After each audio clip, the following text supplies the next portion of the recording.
Quero chamar aqui no nosso palco ele que vai mediar esse grande painel, Novos Modelos de Educação. Ele é jornalista, coordenador, mentor da Escola Aratu e gerente de jornalismo da TV Aratu, vulgo meu chefe. Já foi repórter, editor-chefe, hoje participa de estratégias internas de um dos maiores grupos de comunicação do Norte e Nordeste, que é o Grupo Aratu. Com muita energia positiva pra gente acordar. Recebam o palco do Screen 2021, Matheus Carvalho. Seja bem-vindo, Matheus. Bora, meu filho, bate palma pra gente acordar. Isso, meu povo! Seja bem-vindo, chefinho. A casa é sua, pode sentar. Eu acho massa que teve uma vez eu fiz uma dinâmica, um curso. Essa aqui é massa. Adelina, escute essa. Cheguei num curso, aí tava lá, né, um curso de produtividade. Aí falaram assim, tinha uma atividade, alguma dinâmica, que era levanta o braço o máximo que você alcança. Vai ao máximo. Ué, você não estava dando 100% antes? A gente sempre tem muito mais a entregar e não sabe, né? Então vamos botar essa energia para fora. Matheus, você me ajuda a chamar o resto do povo? Até porque, aí, atenção meu áudio, veja se está ligadinho. Piada boa, para quem não me conhece, eu sou o Dinho Júnior, é uma piadinha horrível. Já está ligado, viu, chefe? Tudo ok aí? Alô, alô. Agora sim. Olha, ela veio lá do Rio Grande do Sul. Você sabe de onde é que eu estou falando? Do Rio Grande do Sul. Sim, tchê. Bate! Ai, piada horrível. Com muita competência, representando uma universidade muito importante, que é a PUC-RS, eu fui ali até tirar uma dúvida. Falei, é isso mesmo, menina?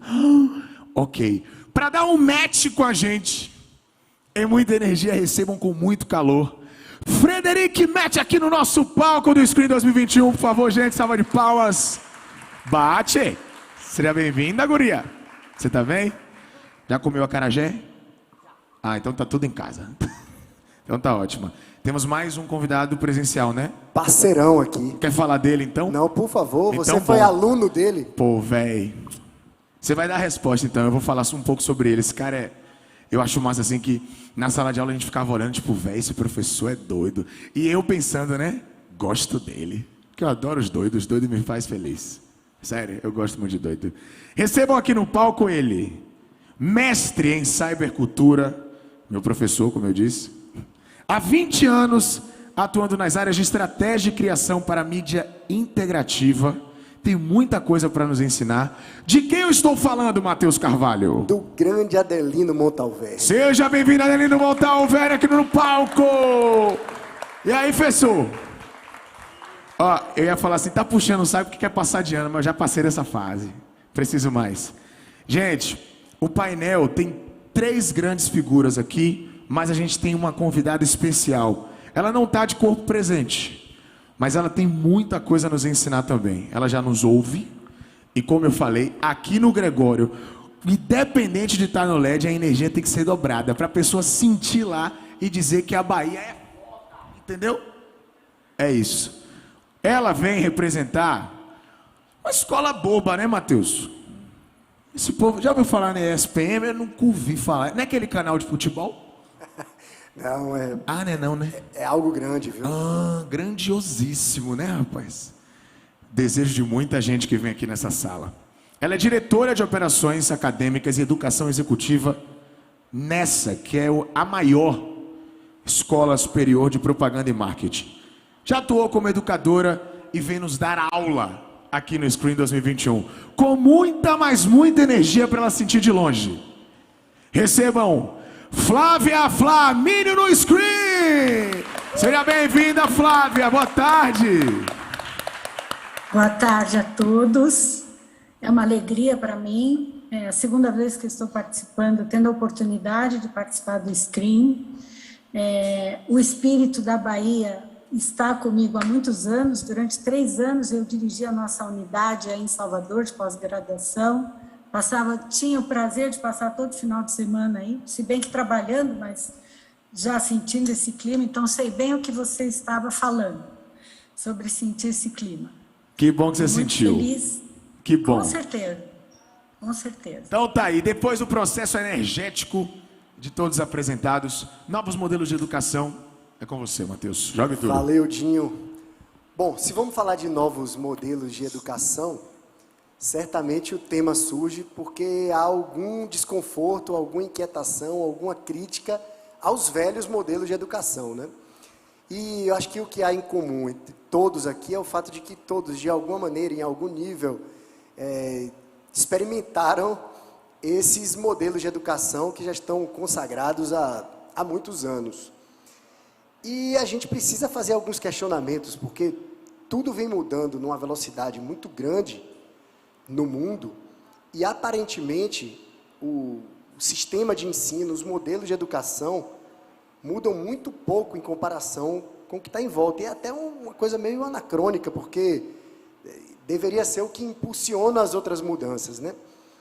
Então a gente tem hoje pessoas que são muito inquietas a respeito desse assunto, e que conhecem o assunto vendo de fora, mas também vendo de dentro. Gente que é do meio acadêmico, mas está o tempo inteiro questionando as formas, os modelos. E aí a gente para pensar, assim, o que é que não está certo, o que é que pode ser modificado? É algo relacionado ao formato? É algo relacionado à grade curricular?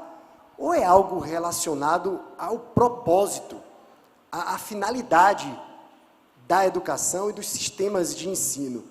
Ou será que as pessoas aprendem para depois entrar na academia, e entram na academia para galgar novos postos, e galgam novos postos para galgar outros ainda maiores, e fica esse ciclo de retroalimentação ali dentro, que talvez não olhe para o que está do lado de fora?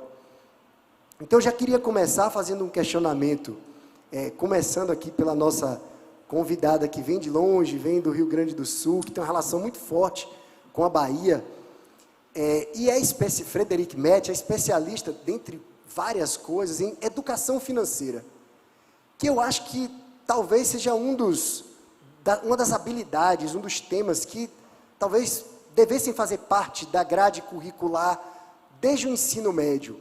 Há uma tentativa de fazer com que isso ocorra, mas será que essa tentativa está ocorrendo do jeito certo? E aí eu já lanço outra pergunta para que todos possam refletir depois.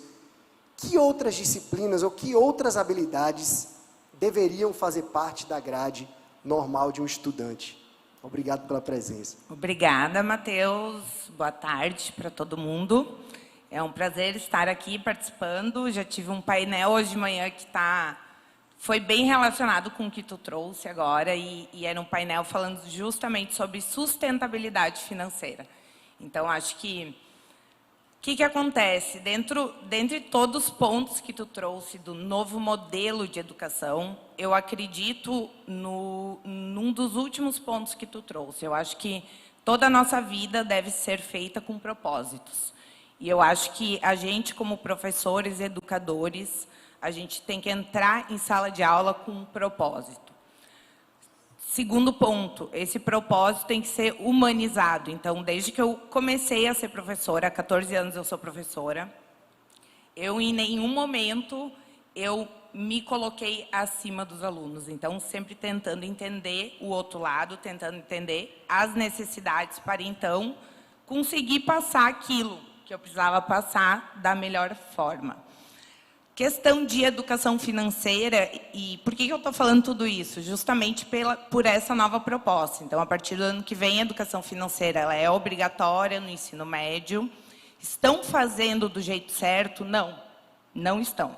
Assim como não estão fazendo outras decisões relacionadas a um programa nacional de educação financeira do jeito certo. Por quê? Uma educação financeira, simplesmente ensinando o que é juro, ensinando qual o melhor jeito, compro casa, alugo casa, não é a forma certa. Porque todas as nossas decisões aí perpassam em questões financeiras, em questões de empreendimento, na própria formação do aluno, a gente tem que passar como ele deve tomar as decisões. Isso é uma lógica muito mais comportamental. Hoje, grande parte, então, de programas de educação financeira estão sendo vinculados a uma área de matemática. E a área de matemática entra dentro do racional, que é justamente o antigo modelo de educação, o atual modelo de educação. Então, acho que uma das dificuldades para esse novo modelo de educação é justamente tirar um pouco dessa racionalidade, que é entrar e só passar o conteúdo, e sim passar outras competências e habilidades que a gente precisa formar as pessoas. E essas competências e habilidades entram num outro ponto que a gente estava falando.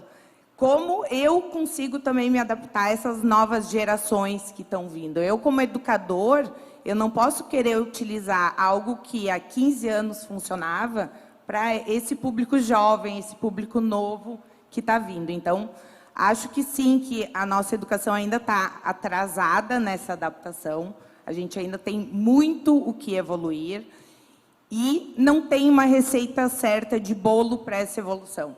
Eu acho que tudo depende da área de conhecimento, do que a gente está pensando em graduação, qual graduação, é mestrado, MBA. Então, acho que essa adaptação ela vai ser muito individual, dependendo também da instituição. E eu, graças a Deus, eu tenho sorte de estar hoje numa universidade que a gente tem o maior parque tecnológico da América Latina. E desde que eu estou lá, estou conseguindo desenvolver vários projetos experienciais, que é justamente isso. Levar já o aluno para o mercado, buscando tentar construir um pouco dessa competência que ele precisa. Legal. E antes de vir para aqui para fazer a palestra, aí eu revi um vídeo que eu acho que é um dos vídeos que eu mais assisti até hoje no YouTube. E é um dos vídeos mais assistidos do TED Talks com o professor Ken Robinson, que morreu, acho que no ano passado, ou este ano, muito recentemente, infelizmente. E ele fala que as escolas matam a criatividade. É uma palestra muito divertida e tal, mas que traz algumas reflexões importantes. E a professora Flávia Flamínio é de uma universidade que trabalha tendo a criatividade como uma das matérias-primas principais ali, como o grande negócio da ESPM é atrair uma grande quantidade de criativos do Brasil inteiro e tem tido muito sucesso nessa área. Então, aí eu pergunto para a professora Flávia o seguinte, é preciso, quando o aluno entra na ESPM, é preciso resgatar essa criatividade perdida ao longo da escola, ou a ESPM recebe só os subversivos, aqueles que vão contra esse sistema? Bom, olha só, eu diria para você, na minha opinião pessoal, como educadora, mesmo trabalhando como consultoria para empresas, eu diria que a gente vai perdendo a criatividade conforme a gente amadurece e cresce. Criança é sempre muito mais criativo do que adulto. Então, eu acho que todas essas regras sociais, familiares e tudo mais vão inibindo, de certa forma, a nossa improvisação, a nossa capacidade de se conduzir numa situação ou em outra, né, criativamente, inventando. Mas a escola, pelo modelo que a gente conhece tradicional, realmente ela limita mais ainda, né? Você é obrigado a seguir regras de horário, você é obrigado a seguir regras do conteúdo, do programa a ser seguido, do tipo de avaliação que você precisa fazer. Então, este é um desafio muito grande. No caso específico da ESPM, eu vou falar da ESPM porque eu sou uma ex-aluna de muitos anos atrás e trabalho lá há muitos anos, não vou nem dizer quanto. Então, eu acompanhei a escola em todas as mudanças que ela faz constantemente, né? Essa é uma preocupação que a Frederica está colocando aí, de aproximação do mercado, né, de ir para as empresas, que é uma constante que ajuda muito, porque a empresa força, né, o mercado está à frente daquilo que o professor está ensinando na sala de aula, ou do conteúdo, então o mercado te força a pensar fora da caixa ou a buscar soluções que não necessariamente estão na teoria, nos livros, né? Porém, a Frederica abordou um outro ponto que eu acho muito importante e que a gente também exercita de maneira diferente da PUC do Rio Grande do Sul, que é a pesquisa, que é a experimentação, que são desenvolvimentos tecnológicos, né, suportados pela tecnologia, que permitem essa pesquisa científica. Sem ela, a gente também não consegue evoluir. Então, eu acho que essas duas coisas precisam andar muito juntas. Agora, eu acho também, acredito, e isso é uma crença dentro da ESPM também, que cada vez mais o ser humano, o cidadão, vai precisar desenvolver soft skills.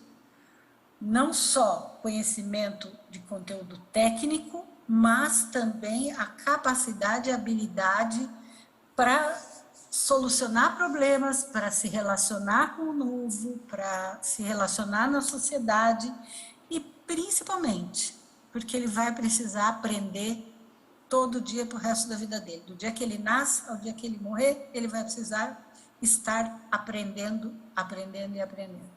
Então, esse processo de desenvolvimento de aprendizagem é uma coisa muito importante que a gente considera muito forte no modelo pedagógico da ESPM. Não sei se eu respondi o que você... Excelente, excelente.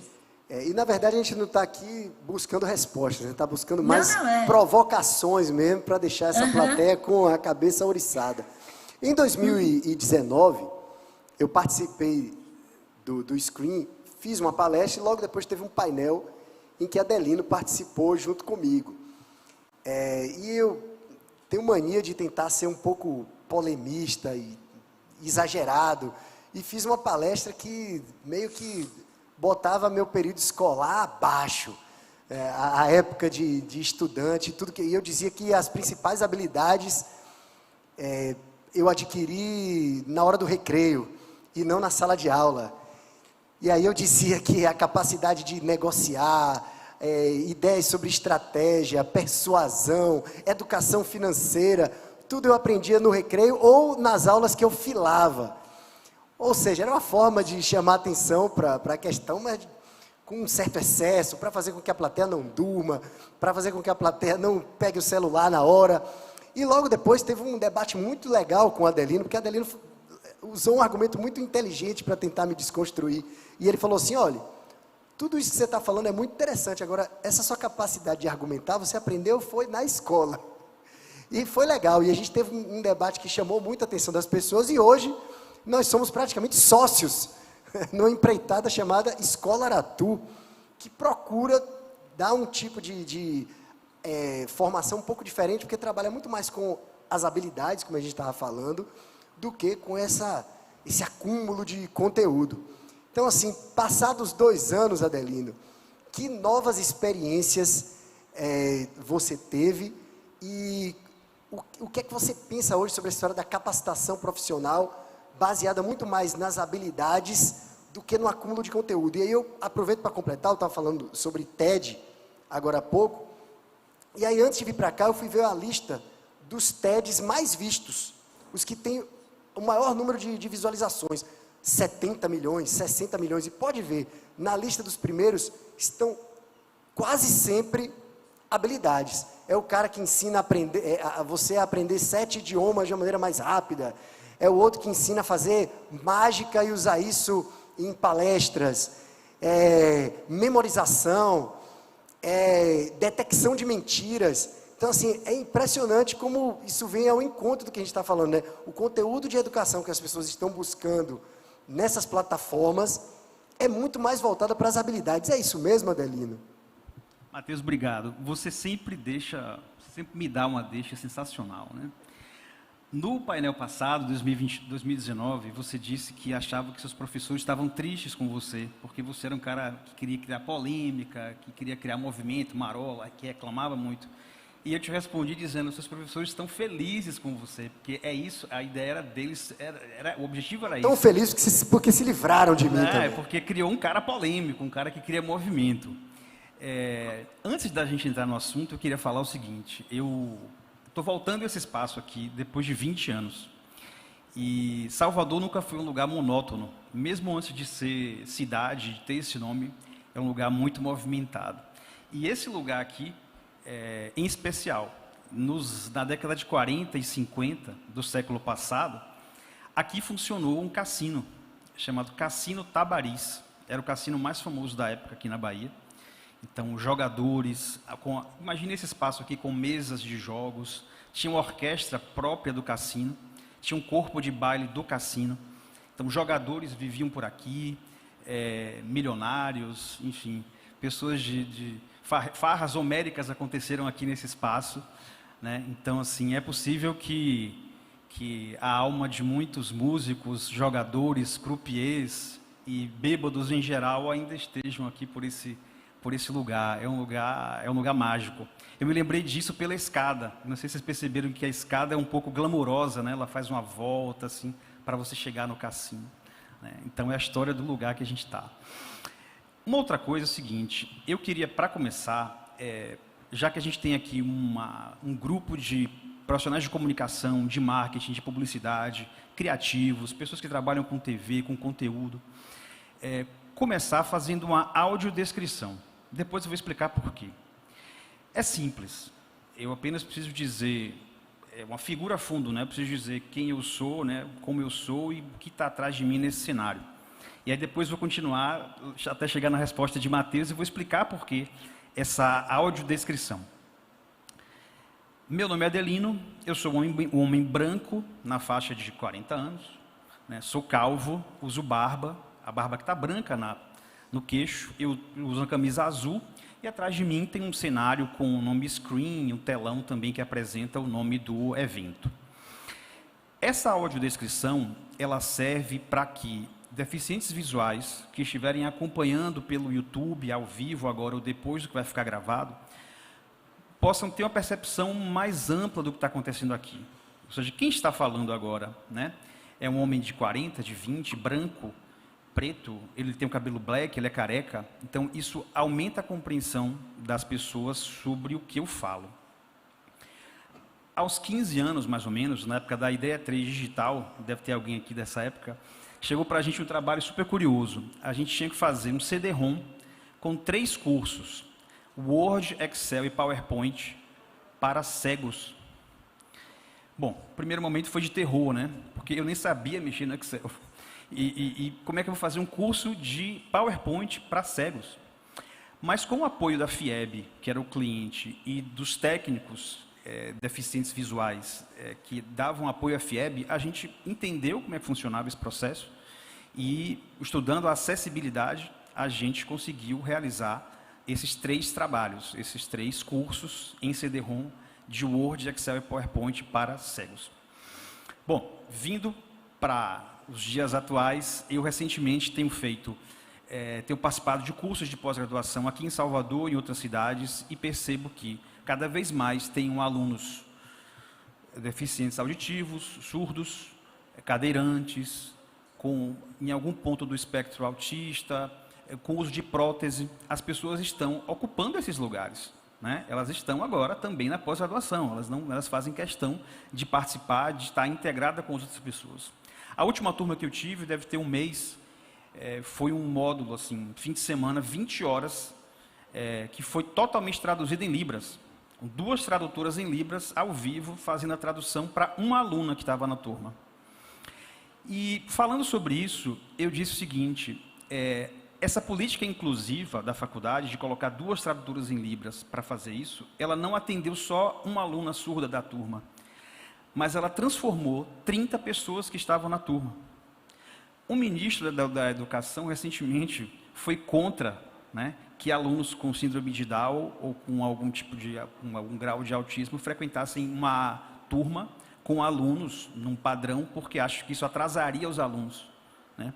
Isso é uma opinião de quem realmente não entende nada de aprendizado, porque quem mais vai aprender são os outros 40 alunos, que vão entender outra realidade, que vão conhecer outro contexto, outra perspectiva de vida no dia a dia.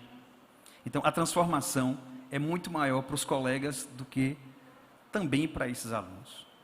Então, eu comecei com a audiodescrição para pedir que vocês façam isso nos seus conteúdos, nas empresas que vocês trabalham, nas campanhas, né? Vamos se ligar na acessibilidade. É daqui de Salvador o projeto Pra Cego Ver, né? Patrícia, que é conhecida no Instagram como Patrícia Braille, criou esse projeto que ensina como a gente pode fazer uma autodescrição, uma descrição das imagens, né? Para que, enfim, eles possam perceber que imagem é aquela, né? Entender um pouco melhor esse conteúdo.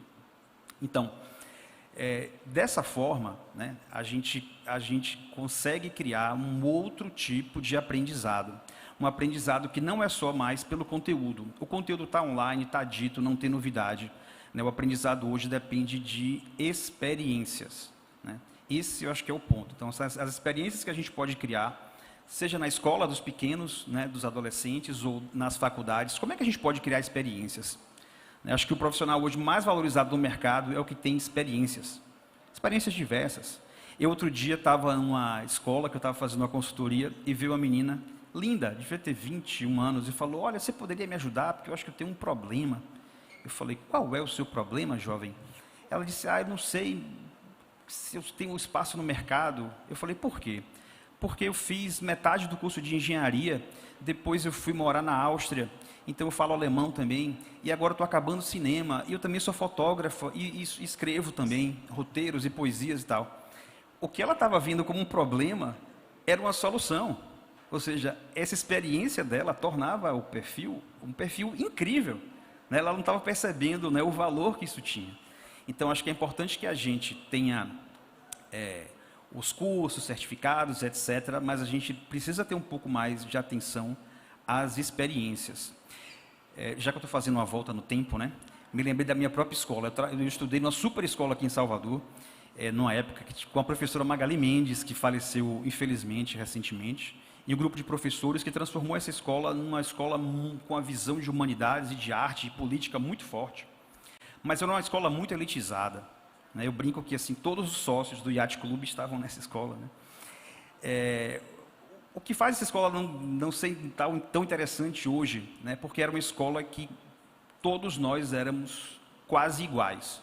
Morávamos no mesmo bairro, tínhamos os mesmos sonhos, né? Então éramos muito parecidos. E algumas escolas hoje já estão abrindo escolas particulares, tentando envolver pessoas de camadas de poder aquisitivo diferente, para que um aluno de uma escola particular, que tem um ótimo padrão de vida, ele tenha um colega, que o colega um dia diga para ele: olha, eu estudo de manhã e meu irmão à tarde, porque a gente usa o mesmo tênis. Eu uso de manhã, no almoço eu passo para ele, ele vem para a escola à tarde. Porque para esse aluno talvez não faça sentido, né? Por que as pessoas têm que dividir o mesmo tênis, né? Ou ter um par de tênis só, né? Então, são essas experiências que as escolas estão se movimentando para isso. Eu tenho um filho de 5 anos que outro dia fui buscar na escola. Eu falei: e aí, João, fez o que hoje? A gente fez uma ponte Rio-Niterói. Ponte Rio-Niterói? Eles estudaram a ponte de Rio-Niterói, viram vídeos e construíram. Então, o resultado do trabalho foi uma foto com a ponte de Niterói que eles fizeram. Então, a gente também, os profissionais do mercado, também precisam caprichar, precisam pensar com carinho nas experiências para construir o seu próprio perfil. Avelino, deixa eu só contar. Por favor. Ele trouxe e passou a história da minha vida na minha cabeça, porque eu sou do interior do Rio Grande do Sul, uma cidade extremamente alemã. Estudei num colégio luterano, sou filha única, filha de pais alemães, então... Só que eu digo que 80% do que eu sou é um momento, é uma decisão que a minha mãe teve na vida dela. Porque ela disse que ela sempre teve medo que eu ficasse aquela filha única, mimada, que não saberia se virar. E quando eu tinha 2 anos de idade, ela me colocou numa creche. E numa creche onde tinha 50% dos alunos da comunidade, 50% dos alunos pagantes, e todo mundo convivia. Então, ela me deixou por 1 ano e meio convivendo com aquilo. E minha mãe dizia assim: Frederico, tu precisa crescer aprendendo que as pessoas são totalmente diferentes, e principalmente porque tu é privilegiada. E quem me conhece sabe que desde então eu não tenho problema de frequentar nada. As pessoas ainda me olham e me dizem: nossa, alemã, loirinha, tu adora carnaval, adora samba, tu vai na comunidade, vai na escola de samba. E eu digo que é isso que exatamente isso que tu trouxe, a inclusão. E felizmente eu tive uma mãe que me ensinou isso em 1985, numa cidade do interior do Rio Grande do Sul. Bom, e a história da aluna que perguntou a Adelino, estava perdida porque não sabia fazer nada, mas na verdade ela sabia fazer muita coisa. Não tem muito a ver com essa história de que a educação é muito voltada para aquele momento mágico que se chama terminar os estudos. Uma educação voltada para o ato final de terminar os estudos, ela não já nasceu errada, não. Fiquem à vontade para falar na ordem que quiserem. Acho que eu posso falar um Por pouco. favor. Vou falar da própria minha experiência na SPM. Nós, há muitos anos, estudamos modelos de aprendizagem, temos uma preocupação muito grande com isso, que se originou, inclusive, da própria origem da escola, que antigamente era o ensina quem faz.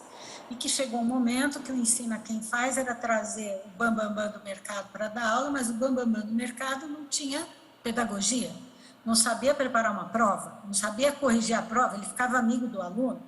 Então, a escola criou uma academia de professores que existe. Isso foi no início dos anos 90, e ela permanece até hoje e vem evoluindo. Nessa academia, né, então, a gente discute essas tendências de educação e as necessidades, e o foco hoje, né, que a escola trabalha, é justamente isso que o exemplo que o Adelino trouxe da aluna, que é o lifelong learning, né, que é você viver continuamente aprendendo, e que a gente desenvolveu um modelo com 3 pilares, que também representam tudo isso que nós estamos conversando aqui. Um pilar que é o que a gente chama autoaprendizagem, quer dizer, a gente cada vez mais precisa desenvolver essa capacidade de buscar o conhecimento, ter referências, ferramentas de preparação para a vida, buscando por aprendizagem. Daí até o sucesso dos videozinhos do YouTube que você mencionou.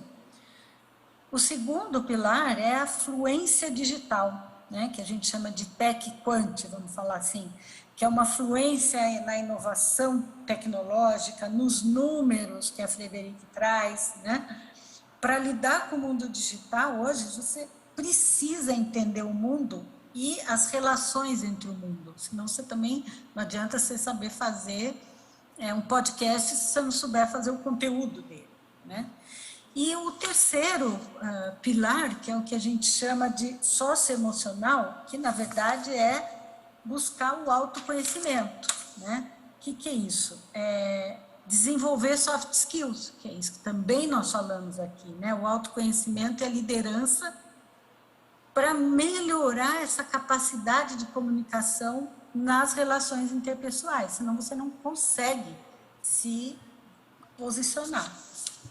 Agora, eu queria, desculpa se eu estou me alongando muito, mas é que eu fiquei muito tocada também, Adelino, com o exemplo que você deu e a Frederic complementou, e eu diria que a inclusão e a diversidade serão o sucesso ou o insucesso de qualquer empresa, inclusive as escolas, né? De qualquer organização. O mundo está cada vez mais diverso, e aí eu acho que o diverso não é só o aluno que não enxerga, ou a pessoa que não enxerga, ou o cidadão que tem dificuldade de mobilidade, mas o autista, como você falou, né? A pessoa que tem outras opções, né, de vida, diferente do tradicional. Então, assim, essa capacidade de incluir a diversidade é, no meu entender, um dos principais desafios que as escolas têm pela frente, com as organizações, mas as escolas em particular. Eu penso dessa forma, assim. Bom, e tem um ponto muito, muito importante do que a senhora disse, que é com relação a... Você, Flávia, que inclusive é o nome da minha mulher. É o nome da minha mulher, Flávia. Então, vou ficar mais à vontade de poder chamar de Flávia. A importância do aprender a aprender.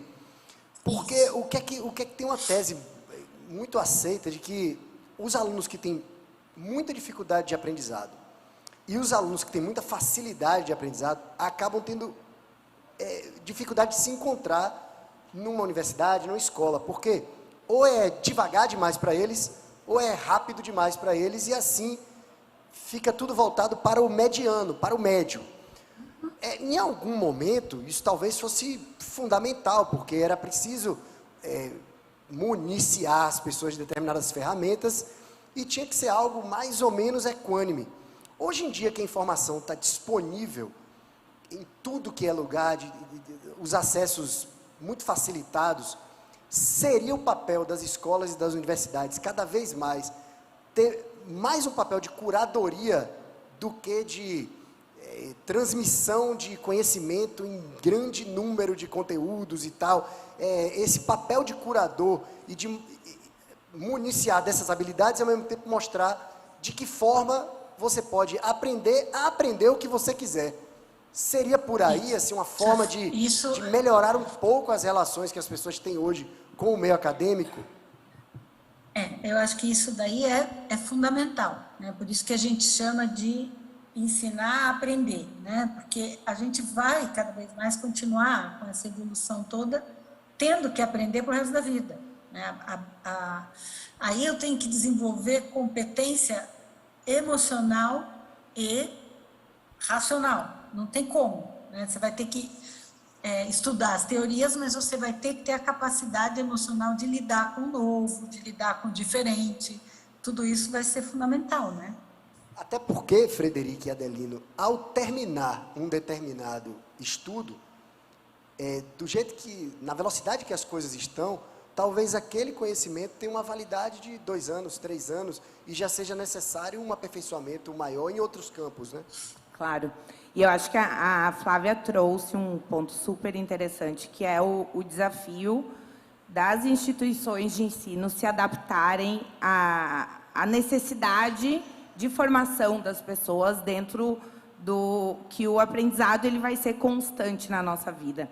E eu vou além. Eu acho que hoje as instituições de ensino têm uma barreira ainda maior, que grande parte dos seus próprios docentes não conseguem colocar isso em prática.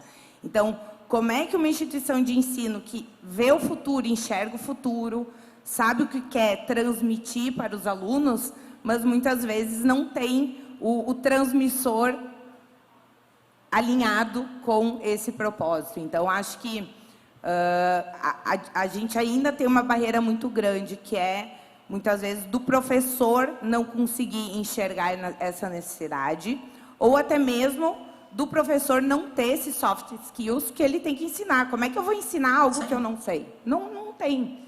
E essa é uma discussão muito... O nosso foco lá é muito negócios, inovação, tecnologia, em função do parque. E eu sempre falo, quando a gente tem reuniões estratégicas, eu falo, gente, precisamos ter um corpo docente que reflita o que eu quero transmitir. Enquanto eu não tiver isso, nenhuma instituição de ensino vai ter sucesso no seu novo modelo de ensino, no seu modelo pedagógico, no seu PPC, então todas as questões burocráticas. Então, eu acho que hoje esse é um grande desafio do ensino e das instituições de ensino como um todo. Eu queria só complementar o que você está falando, como isso é importante. Desculpa que eu estou invadindo aí. Hoje em dia, uma profissão como o direito, que é uma profissão tida... Direito e medicina são profissões que são, assim, ao mesmo tempo, principalmente a medicina é desafiada pela tecnologia, mas tem um lado conservador. O direito, então, nem se fala, né? Porém, hoje, surgem disciplinas novas, que é o design law, por exemplo, né? Hoje, para fazer a defesa de uma causa, você pode fazer isso com PowerPoint e não mais aquelas laudas e laudas e laudas que você descreve, usa toda aquela palavreado, né? Aquela escrita sofisticada, rebuscada dos advogados. Então, está se estabelecendo, né, o design law, o visual law para a defesa, para a elaboração do processo, da construção de uma defesa. Isso, para mim, já é um significado muito importante, revela a necessidade que a gente tem de desenvolver ferramentas adicionais ao conhecimento da legislação, né? Da lei, simplesmente. Eu queria falar com os gestores de equipe e os gestores de empresas. A gente está ouvindo falar muito no termo mundo complexo ou complexidade. E complexo é diferente de complicado, né? Complicado é alemão, complicado é física, é matemática. Para você, para Frederico não é. Pode ser, né? Bem vamos conversar melhor sobre isso. Isso é complicado, né? Mas a gente estuda e consegue. Complexo é diferente. Complexo é algo que é formado por várias partes, né? A epidemia que a gente está passando é um problema só epidemiológico? Tem várias partes, políticas, econômicas, enfim, né? Então, para os gestores de empresas, de equipes, é importante a gente ter essa clareza que o mundo é cada vez mais complexo e os problemas serão cada vez mais complexos. A gente vê o discurso da diversidade, logicamente, né? Pelo equilíbrio social, pela questão de oportunidade, de justiça, de um mundo ético. Então, isso, logicamente, faz todo sentido. Mas muitos gestores de equipes de empresas não veem um outro lado. A diversidade é a solução para a complexidade. Empresas que têm pessoas parecidas, elas inovam mais rápido, porque elas se conhecem mais, né? Elas são parecidas, elas conseguem realizar inovações mais rapidamente. Mas empresas com pessoas muito diferentes, elas demoram um pouco, mas as inovações são muito mais profundas. Então, se na sua equipe, pare para pensar, você está formando uma equipe que tem pessoas que moram em lugares diferentes, que se deslocam pela cidade de formas diferentes, que têm religiões diferentes, idades diferentes, ou seja, isso forma para você um capital, né, de perspectivas diferentes, ou seja, são com muitas perspectivas que a gente consegue resolver problemas que têm muitas partes. Então, isso eu queria falar sobre a diversidade. Sobre a faculdade, ou seja, a questão do ensino, aí vai uma crítica para as três partes, né? Para a faculdade, para o mercado e para os alunos. Há ainda uma ideia de muitos alunos, até da pós, de que existe um pacote, ou seja, eu tenho que entregar para o aluno da pós um pacote. Olha, o seu pacote de conhecimento está aqui. Porque a gente tem uma ideia baseada em ensino. Então, o ensino depende de mim, depende do meu desempenho como professor. E a gente tem que passar para aprendizado, porque o centro é quem aprende. Ou seja, a responsabilidade de aprender também é do aluno. Ele precisa pensar o que ele quer, que formas ele quer aprender, como ele quer aprender, aonde, ou seja, ele precisa ter essa autonomia. E as empresas também precisam participar disso. Não existe melhor lugar para aprender como trabalhar numa empresa do que na própria empresa. Mas a empresa não pode esperar que a faculdade não me manda pessoas desse perfil. Não, ela também tem uma participação para construir esses perfis. A faculdade tem um papel super importante, mas é outra coisa. Sobre se aprender, a dificuldade é justamente essa, né? Como é que a gente constrói esse nosso roteiro? As habilidades vão durar cada vez menos. Essa semana eu recebi a visita de um amigo que está morando no Canadá há 8 anos, trabalhando na parte de TI, com startups e tal. Ele estava me falando da dificuldade, de como a coisa gira. A cada 2 anos muda o mercado para ele, porque ele se torna o líder de uma equipe, de um time, porque ele domina uma tecnologia, mas rapidamente surge outra tendência, outra tecnologia, ele deixa de ser o líder, se torna um cara que executa, porque vem outra pessoa que tomou a liderança, ou seja, agora vai fazer a liderança porque está atualizada naquela tecnologia ou naquele desenvolvimento. Então, as habilidades vão durar cada vez menos, a gente precisa gerenciar de uma forma muito eficiente o nosso aprendizado, a nossa carreira e investir muito nas experiências. Tá? Depois eu ainda vou falar de Dinho Júnior no final, eu vou dar um depoimento sobre isso. Depois eu vou fazer uma audiodescrição de Dinho Júnior aqui. Mas vamos lá. A gente tem pouco tempo, mas eu acho que tem uma questão que eu acho que é importante que fique no ar. Lógico que a gente não vai poder abordar todos os assuntos que a gente gostaria em tão pouco tempo, mas pelo menos deixar uma fagulha aqui para que as pessoas possam multiplicar isso. Há uma tese bastante consagrada de que o sistema de ensino, como é hoje, ele é uma herança da Revolução Industrial, era uma forma de preparar as pessoas para aquele mercado de trabalho que estava começando. Então, por isso a ênfase ali em matemática, em linguagem, eram as habilidades básicas para a pessoa que ia sair dali para o chão de fábrica. Só que hoje a gente vive, mais de 300 anos depois, uma outra revolução, que é a revolução tecnológica. Então, eu estou ansioso demais, ou esse processo está em formação, e a gente vai ver uma nova escola em breve, ou já deveria estar acontecendo? Frederique. Já deveria, com certeza. A mesma coisa que a gente fala para negócios. Os negócios que não eram digitalizados até a pandemia foram obrigados a se digitalizar. Então, a pandemia só acelerou uma necessidade que já estava bem evidente no mercado. e eu acho que é a mesma lógica para as universidades. Então, quem for mais lento nessa transformação tecnológica está perdendo, e quem ainda não fez está atrasado. Então, a gente tem toda essa... a pandemia só acelerou um modelo híbrido, que já era para estar aí, tende a seguir. Então, a gente tem, por exemplo, o nosso programa de pós-graduação, lá, o mestrado, doutorado, a gente começou a ver a quantidade de mercado que a gente pode atingir aqui nas regiões Norte e Nordeste. E a gente começou a atingir isso na pandemia, porque as aulas ficaram 2 anos no online.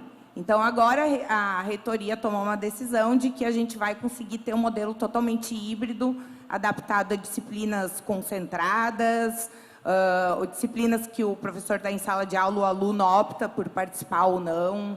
Então, acho que toda essa transformação, felizmente, as universidades, eu espero que tenham aprendido com isso e que sigam nesse caminho.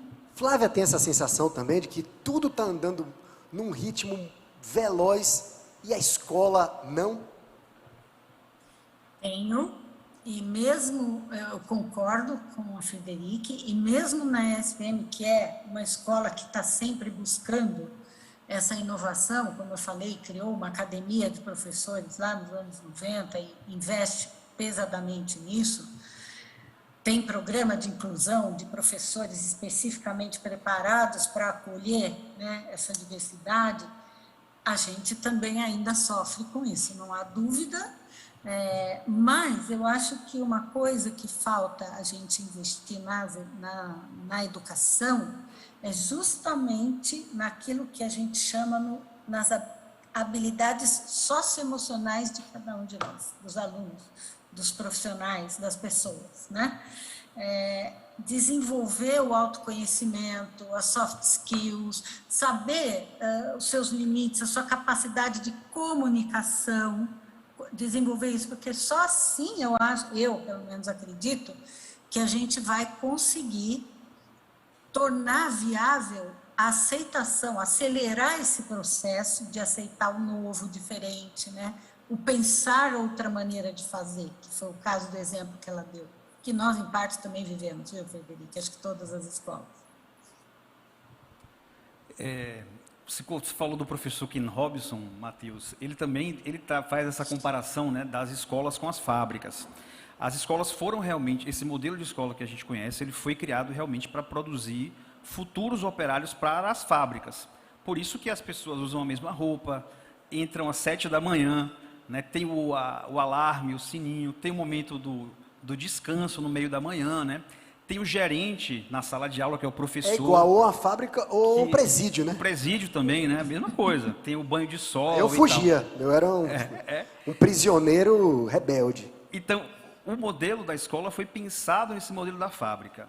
A gente agora está num momento muito importante. Queria chamar a atenção de vocês em relação a isso, que é uma briga de novos modelos. Ou seja, existem forças que querem criar escolas para criar mão de obra para as novas fábricas, empresas de TI, etc. Tá? Então, quero que vocês fiquem atentos a discursos que minimizam a universidade, né, como local de experiência, e que trazem como solução fazer um curso que, no final das contas, transforma você na mão de obra de uma determinada empresa. Então, não vou dizer aqui que é o Google, né, para não criar problema. Né? Não diga. Não vou dizer. Então, eu estou ouvindo muito, porque eles fizeram agora um curso que você faz 1 ano e você pode trabalhar lá. Bom, se é isso que você quer, trabalha lá, você faz esse curso. Né? A universidade não está aí para isso. Por que é importante a gente estar atento a isso? Porque a tecnologia, o aprendizado, a experiência de vocês é para que vocês possam criar um perfil que vai utilizar a tecnologia de forma autônoma, nos desejos de vocês, para os interesses de vocês, para que vocês criem seus negócios, né, para que vocês criem novos modelos, para que vocês criem novas empresas, tá? E não sejam formatados, entrem na esteira de pessoas que vão ser formatadas para trabalhar em grandes empresas de tecnologia. Tá? Então, que a educação seja libertação, né? Justa. E não um encaminhamento para um destino qualquer, seja o da Revolução Industrial, seja o da Revolução Tecnológica, mas que a gente possa se libertar.